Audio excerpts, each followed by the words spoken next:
22번입니다. 포트폴리오에 관한 설명으로 틀린 것 했습니다.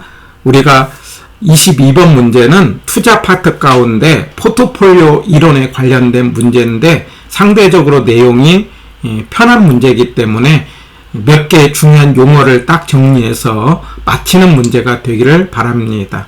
1번, 개별 자산의 수익률 간의 상관계수가 0인 두 개 자산으로 포트폴리오를 구성할 때 포트폴리오의 위험 감소 효과가 최대로 나타난다.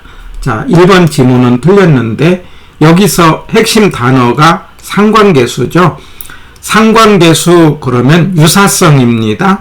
너는 나와 무슨 상관이 있느냐, 무슨 관련이 있느냐, 이걸 숫자로 표시된 게 상관계수인데 우리가 기억할 때는 유사성이다. 숫자는 마이너스 1에서 0, 플러스 1의 값으로 나타납니다. 마이너스 1을 완전 음의 상관, 플러스 1을 완전 양의 상관 해갖고 마이너스 1일 때는 위험이 완전 제거. 물론 이 위험은 비체계적 위험이죠. 플러스 1일 때는 분산 효과가 없습니다. 그러면서 마이너스 1로 갈수록 분산 효과가 커진다. 이렇게 기억하시면 돼요.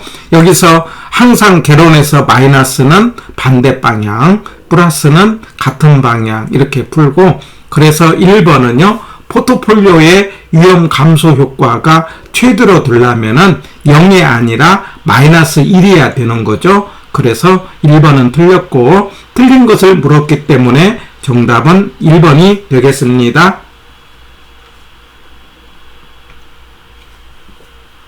2번, 포트폴리오 기대 수익률은 개별 자산의 수익률을 가중평균하여 구한다. 예, 맞습니다. 평균이죠. 가중평균 그러면 우리가 비중을 많이 두고 비중을 적게 두는 것. 개론에서 만약에 산술평균 그러면 틀리고 무조건 가중평균 이렇게 풀고 2번은 맞습니다. 수익은 평균이죠.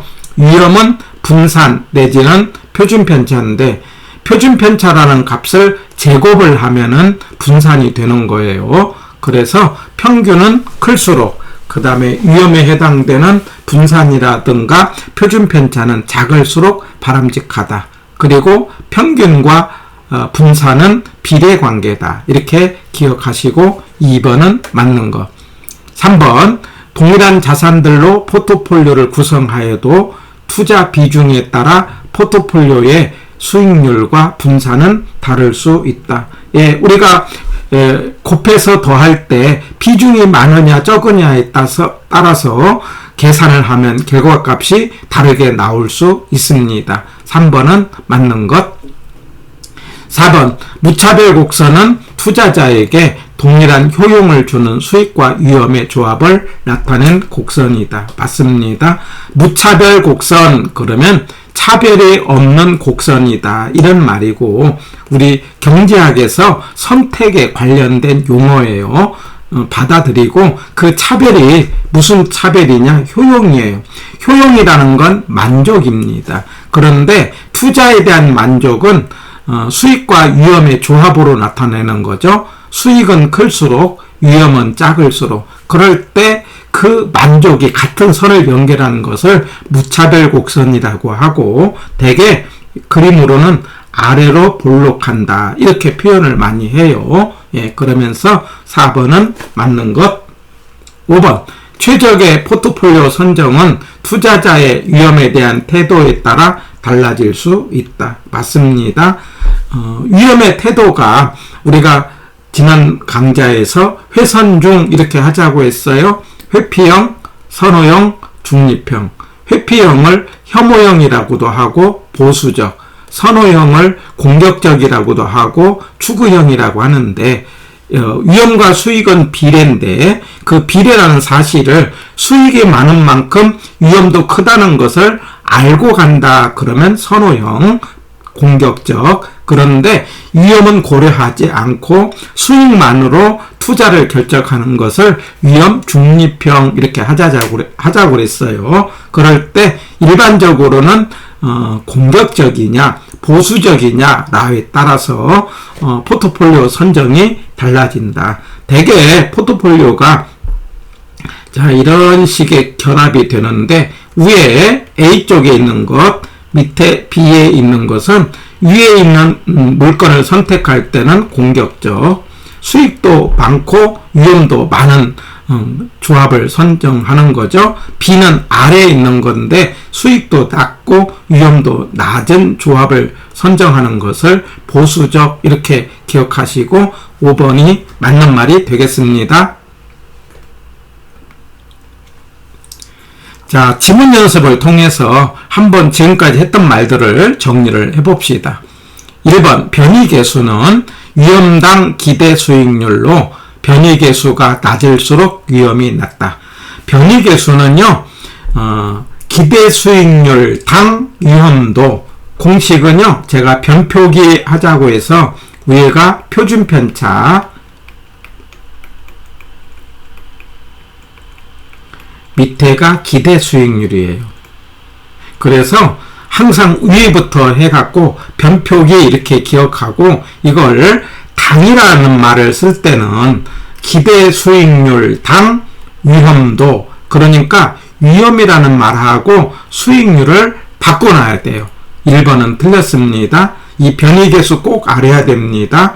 변이계수라는 것은 우리가 수익은 큰 쪽으로 위험은 작은 쪽으로 가기를 원하는데 수익과 위험은 비례지 않습니까? 그러면 선택할 수가 없어요. 그때 변이계수라는 걸 사용하고, 그러면 변이계수는 뭐냐? 수익률이 똑같이 1%를 정했을 때 기대 수익률 1%에 대해서 위험의 정도입니다. 그래갖고 변이계수가 낮을수록 위험이 낮다. 변이계수가 높을수록 위험이 높다. 이렇게 말할 수 있어요. 그런데 1번은 뒤에 말은 맞았는데 앞에서 위험과 기대 수익률을 바꿔야 해서 기대 수익률 당 위험도 이렇게 말을 표현하고 공식으로 꼭 기억하시고요. 위에가 표준편차, 밑에가 기대 수익률 꼭 기억합니다. 변표기 이렇게 기억하자고요. 1번 X. 7번 평균 분산 지배 원리. 평균은 수익을 말하죠. 분산은 위험을 말하죠. 지배 원리 그러면 수익이 같을 때는 위험이 낮은 물건이 높은 물건을 지배한다.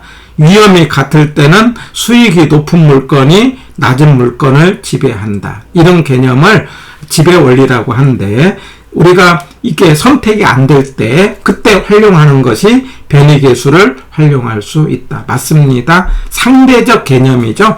그러니까 절대적 개념이 숫자를 가지고 평균과 분산, 평균은 클수록 분산은 작을수록, 그런데 일반적으로 평균도 크고 분산도 크다 이 말이죠. 자, 예를 들어서 A 물건, B 물건이 있는데 A 물건의 평균은 10이고 분산은 5라고 하자 이 말이에요. 예, 표준 편차라고 할게요. 5다 이렇게. B 물건은 평균은 20이고 그 다음에 표준 편차는 20이라고 하자. 그러면 A와 B를 선택할 때 말하자면 평균으로 볼 때는 20을 선택하는 게 좋고 그 다음에 표준 편차로 볼 때는 5를 선택하는 게 좋잖아요. 그래서 이렇게 선택이 안 될 때 우리가 상대적으로 수익률 1%를 만들어서 변이계수를 하면은 10분의 5. 예. 그 다음에 A가 10분의 5가 되고 B는 얼마가 됩니까? 20분의 20. 그래서 1이 되는 거죠. 말하자면 A와 B에서 이 조건에서 똑같이 1%를 수익을 내는데 A는 0.5만큼의 위험이 있고 B는 1만큼의 위험이 있다. 이런 개념이에요. 그래서 평균과 분산으로 선택할 수 없을 때, 말하자면 평균도 크고 위험도 클 때에 변이계수를 활용한다. 맞습니다. 3번 효율적 프론티어는 평균 분산 지배 원리를 만족시켜주는 포트폴리오 집합이다. 이렇게요. 맞습니다. 그래서 평균 분산 지배 원리로 만들어낸 그림을 효율적 프론티어라고 하고 효율적 전선 이렇게 이야기하죠. 그런데 그림은 우상향 이렇게 이야기합니다. 우상향이라는 말은 4번에서 추가적인 위험을 감수하지 않으면 수익을 증가시킬 수 없다. 이게 맞다는 거죠. 그래서 효율적 프론티어가 우상향이라는 것은 수익이 크면 클수록 뭣도 크다, 위험도 크다. 이 개념을 말로 표현할 때 4번처럼 표현합니다. 맞습니다. 5번 분산 투자 효과는 개별 부동산의 특성으로 체계적 위험은 포트폴리오를 통해 제거할 수 있다. 틀렸습니다. 우리가 위험은 두 개가 있는데 체계, 비체계가 있잖아요. 그럴 때 개별의 특성으로 만들어지는 것은 비체계죠. 비체계. 체계 그러면 전체적이다 이 말이에요. 그래서 분산 투자를 통해서 우리가 위험이 제거되는 것은 비체계적 위험만 제거된다 해야 되고 5번은 X. 우리 비가 오면 피한다 이렇게 기억하고 비자가 들어가야 된다는 것 꼭 기억해 주세요. 6번 포트폴리오 전략에서 구성 자산 간의 수익률이 같은 방향으로 움직일 경우 위험 감소 효과가 크다. X죠. 우리가 우리 수익률의 방향을 나타내는 것을 상관계수라고 해요. 그러니까 상관계수는 유사성인데 같은 방향은 유사하다, 반대 방향은 유사하지 않다. 그래서 분산 투자 효과가 있으려면은 반대 방향이 되어야 위험 감소 효과가 크다. 이렇게 말할 수 있는 거죠. 6번은 X. 7번 두 자산으로 포트폴리오를 구성할 경우 수익률 간의 상관계수에 상관없이 분산 투자 효과가 있다. X죠. 우리 상관계수 그럼 유사성이고 마이너스 1에서 0 플러스 1인데 마이너스 1 쪽으로 갈수록 분산 효과가 커지고 플러스 1 쪽으로 갈수록 분산 효과가 작아진다. 플러스 1은 분산 효과가 없다. 마이너스 1은 완전 제거다. 물론 비체계적 위험이죠. 그렇기 때문에 상관계수에 따라 분산 효과가 달라진다. 7번 X.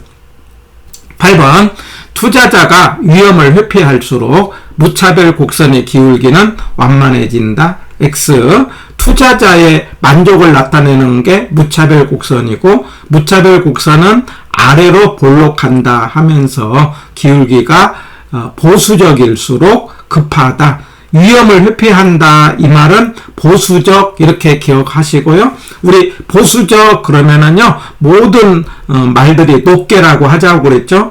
말하자면 혐오도도 높다, 기울기도 크다, 비용도 높다, 할인율도 높다, 요구 수익률도 높다. 단 기대 수익만 낮다 이렇게 기억하시고 그래서 기울기는 크다, 급하다 이렇게 이야기해야 됩니다.